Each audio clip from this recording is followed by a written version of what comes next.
Kirai tondu ni mwaremirwo ni wira na ndioi murathomera murita nimo macokio ma President William Ruto kuri atongoria aria ugite mehokeirwo wabici nene cia gutungatira a Kenya no ungumania na wiendi wao ndungiamarekire marutire muingi wira. Kuna watu matapeli ambao walikuwa na kazi kubwa kubwa wakashindwa because of incompetence, kwa sababu ya ukabila, kwa sababu ya ufisadi, kwa sababu ya chuki, kwa sababu ya kukosa mwelekeo, ati wanaenda pale wanatupatia lecture. Mnatupatia lecture kama nani? Oho President augite agukinyaniria ciiraniro ciake kimwe thutha wa kingi toria eranire miaka iri na kuna akiuga wira uria thirikari yake erutite unongihumbikwo na koroga ndoigana kuhithika na gutire mundu kana kindu ugucarikia mito yake ya kwagirithia bururi. Hatuna biashara na watu ambao hawana mpango yoyote.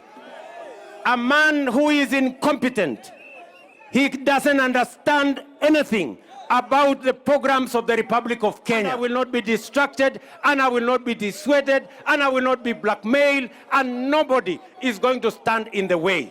Iguru waguo President augite aguthie na mbere na kunyitithania bururi uri wothe gutekumakania gicigo gia bururi kana mirurumo o yothe ria rathamaka ya kiuteti, akiuga akwihanda thutha wa Odinga nginyagia kinyaniria mito yake ya gutuika muikariri giti wa komishoni ya urumwe wa mabururi ma Afrika. Sisi hatuna budi ya kumuombea, kumuunga mkono, nitampigia kura ndio Kenya iweze kufaulu na kuchangia katika kuendesha mambo ya Afrika mbele. Munaona nani mwingine kusema ukweli anaweza ingia kwa uwanja apambane na Ruto ambaye ameshikana na Raila?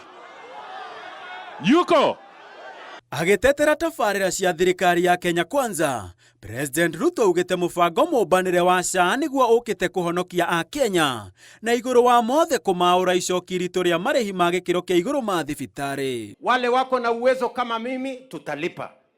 Wewe ambaye huna uwezo, serikali ya Kenya itakulipia. Anasema hii kitu haifanyi, ukimuuliza wewe umejiandikisha anasema hapana. Sasa kama hujajiandikisha itafanya namna gani kwako?